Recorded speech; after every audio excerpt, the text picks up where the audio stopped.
everyone, my name is Barbara Hartley, Executive Director of the Downtown Arts District. We're back for round 2 of our virtual art reception. We did have an in-person reception on third Thursday, but we know you can't all make it down here. When you do come down, we do have protocol in place, so be sure to bring your masks.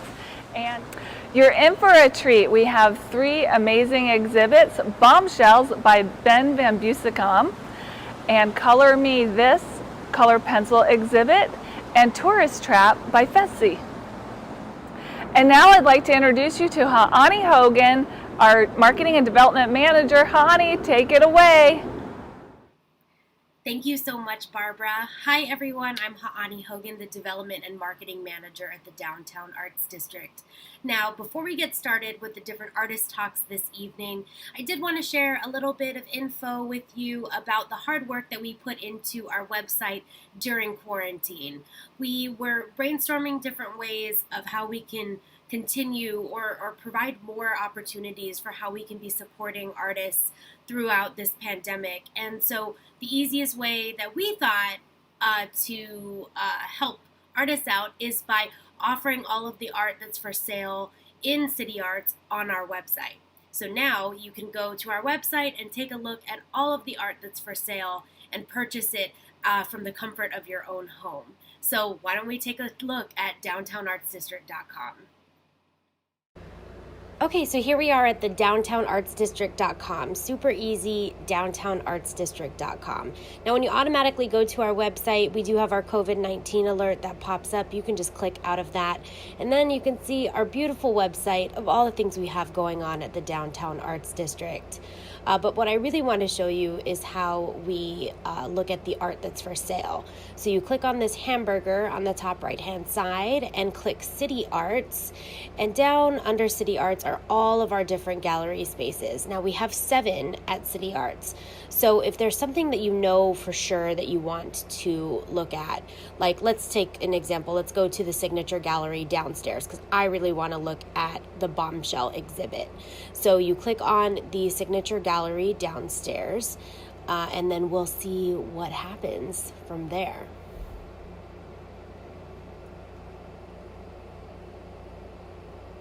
Boom, there you go. So there is all the info about Bombshell Masquerading Warfare by Ben Van Bussicom.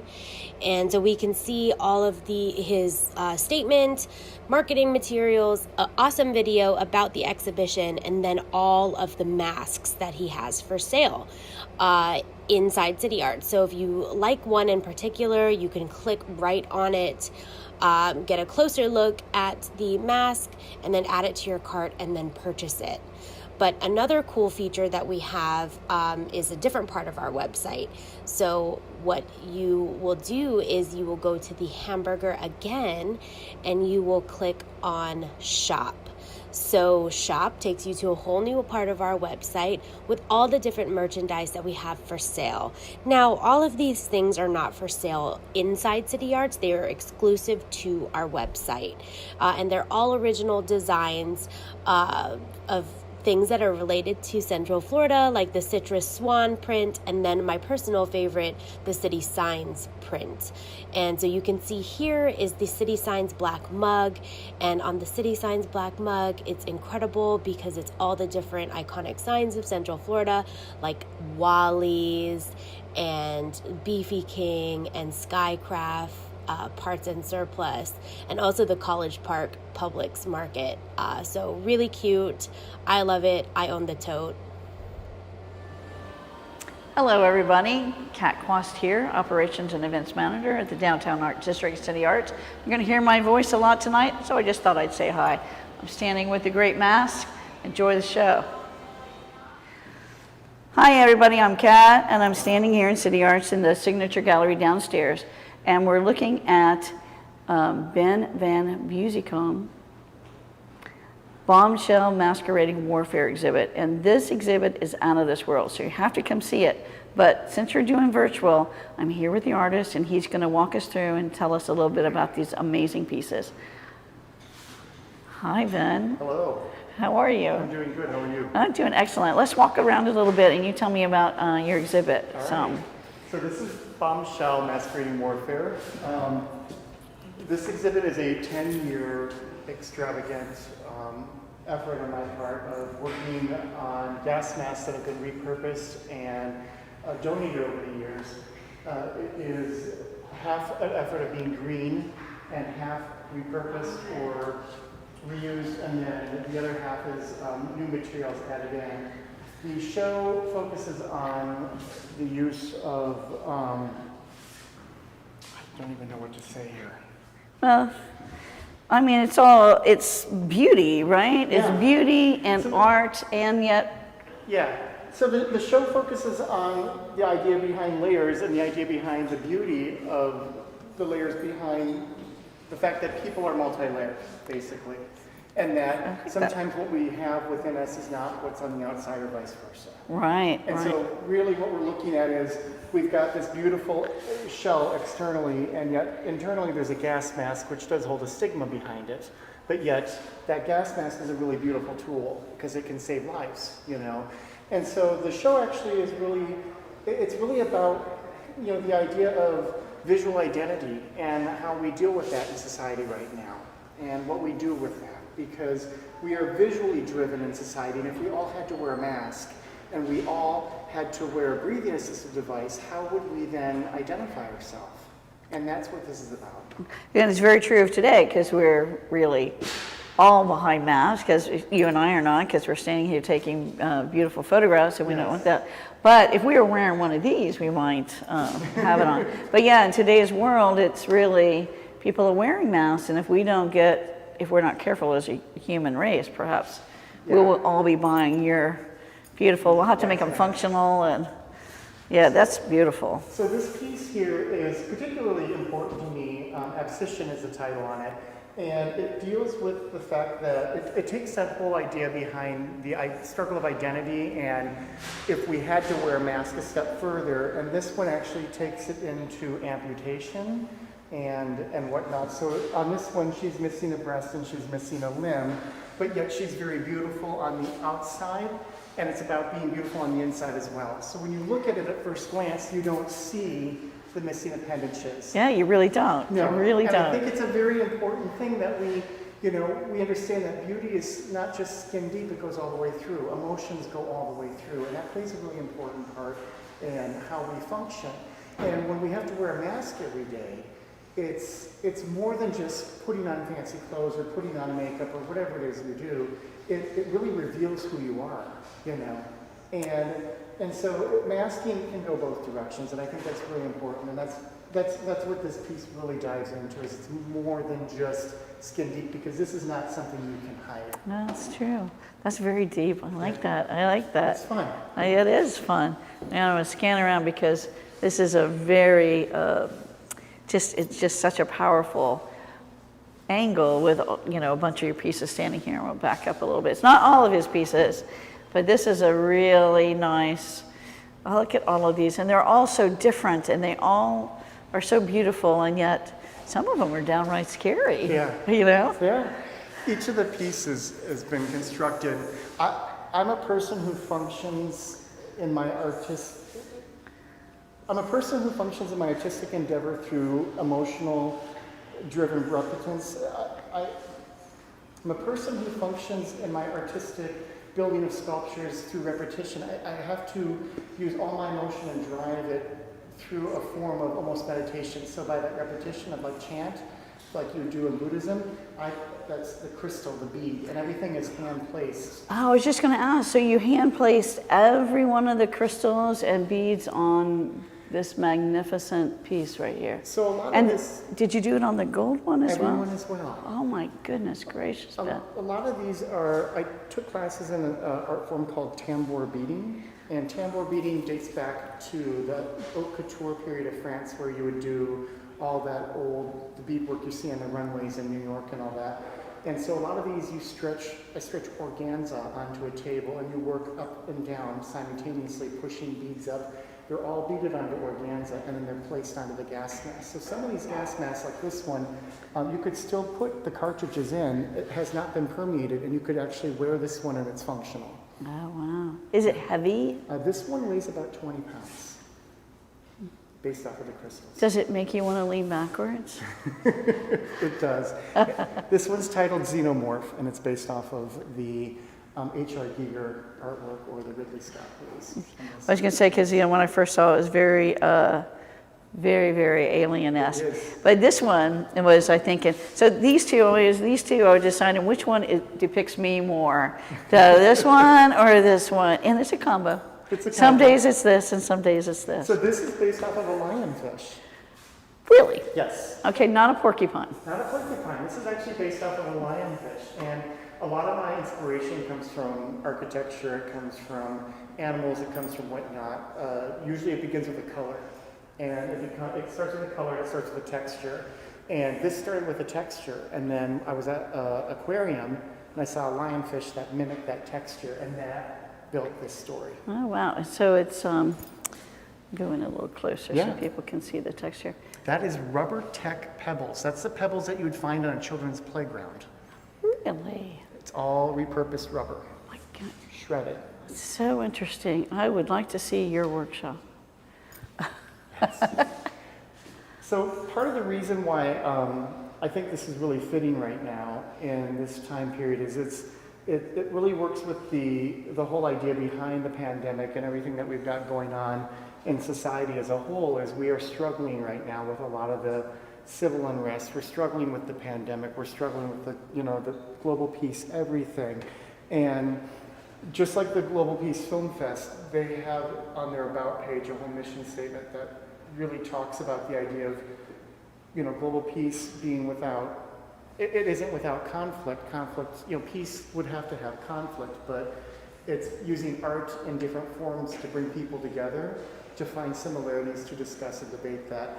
So the gas mask is an unusual way to bring people together and say, hey, it brings people together, causes emotion from war, causes emotion from identity struggles and all that, and you can bring people together and hopefully find a way to, open that door. I think it's a good partner to have, and I think it's been a really good partnership up to this point. I'm excited to continue working with you. Yeah, it's fabulous. I think so too.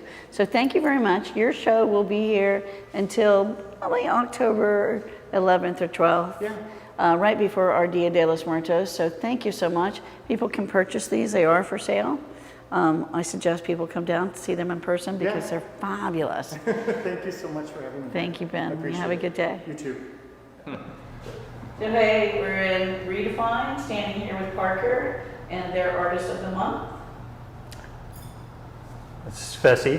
He's our artist of, is it September? Yeah, Yeah. it is September, yeah. Cool. So tell us a little bit about your art, what you have here on the walls. I want to have you in the camera sometimes, and sometimes I'll be looking at your art, so don't mind me.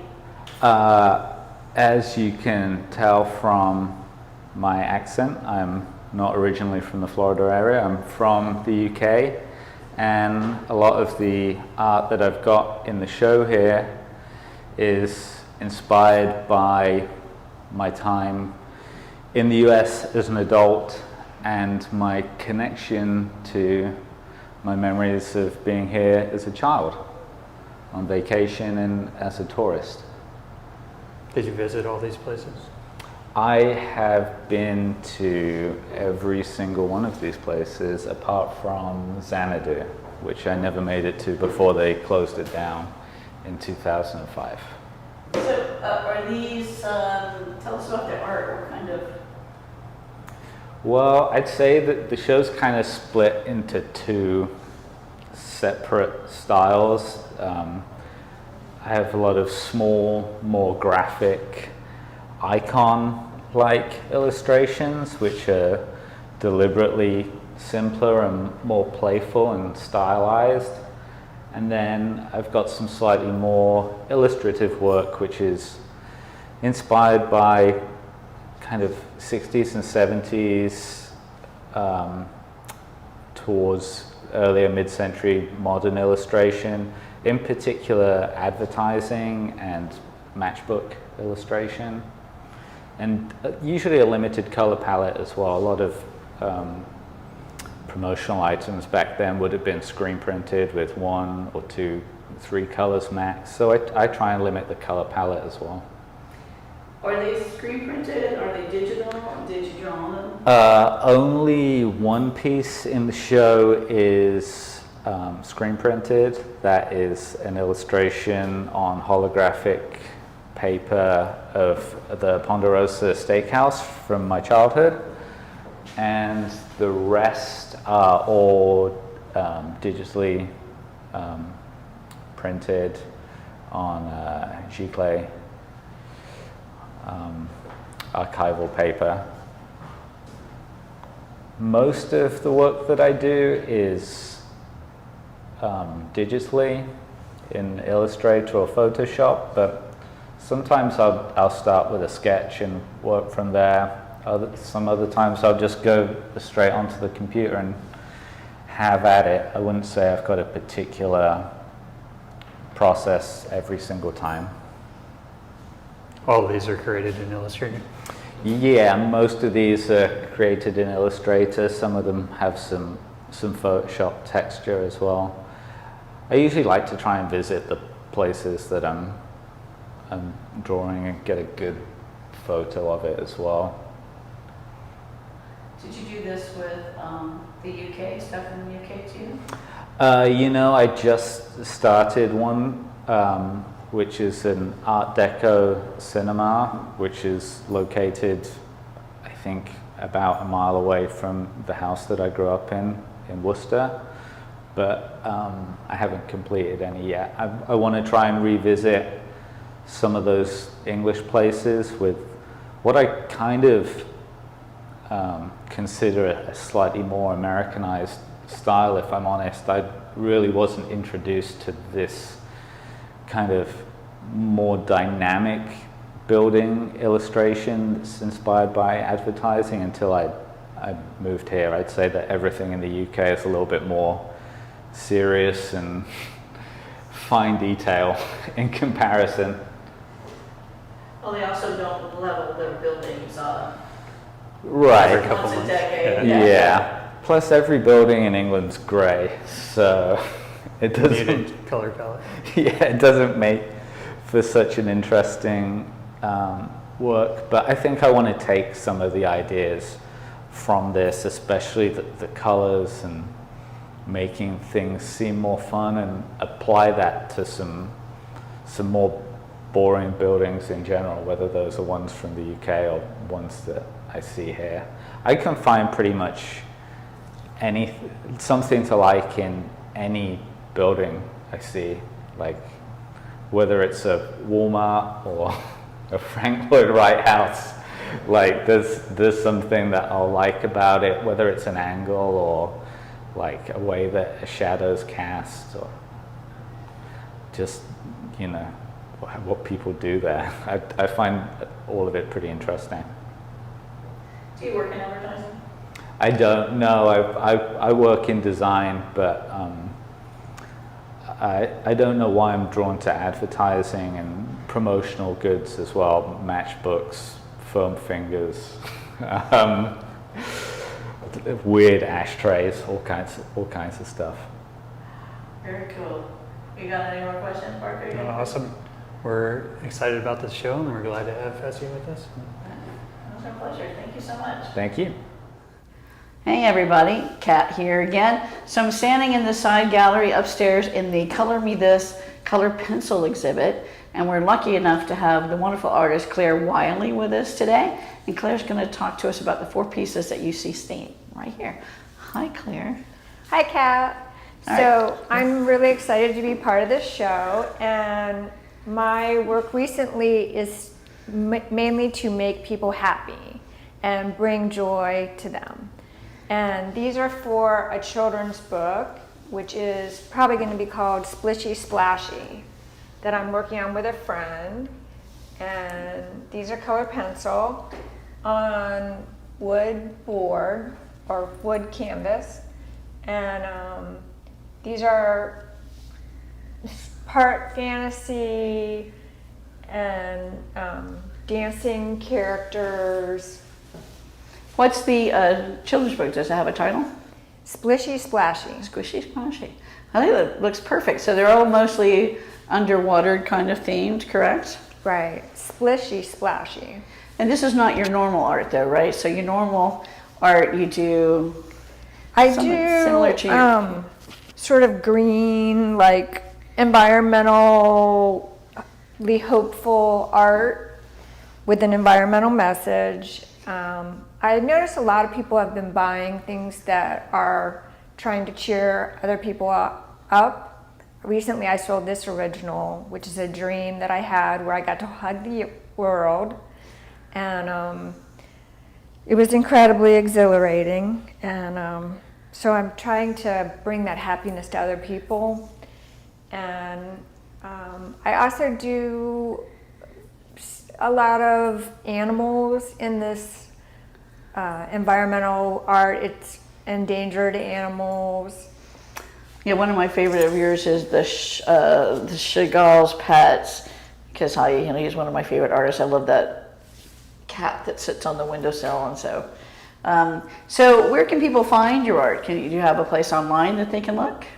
I do, ClaireWileyArt.com, and I'm also on Instagram at ClaireWileyArt. Awesome. Okay, cool. Anything else you want to tell us about these pieces at all, or what you got coming up? Anything fun? Sure. Well, you can get this shirt on Redbubble, and you can get it at ClaireWileyArt.com.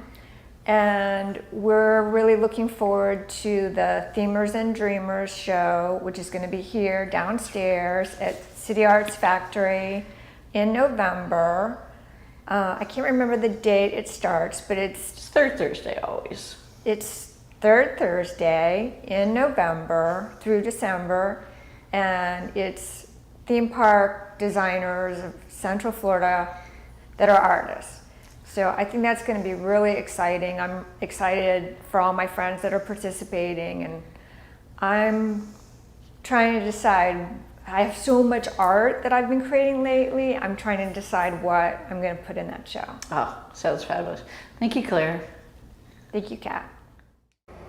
Thank you to our participating artists, Ben, Fessy, and Claire. Don't forget to visit downtownartsdistrict.com to purchase art from home. Before we end tonight's virtual art reception, I wanted to tell you a little bit about our biggest event of the year.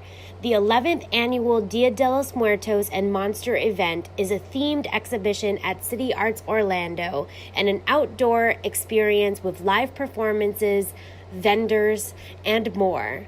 Now, in its 11th year, the Dia de los Muertos and Monster art exhibitions will showcase Day of the Dead and Halloween-inspired art created by regional, national, and sometimes international artists. This unique art exhibition will be paired with an outdoor dining experience on opening night that will feature food, drinks, entertainment, and spooky art vendors. Now, we are still looking for art for both the Dia de los Muertos theme and the Monster theme, and you can find both of those calls to artists on our Facebook page at CityArts Facebook page.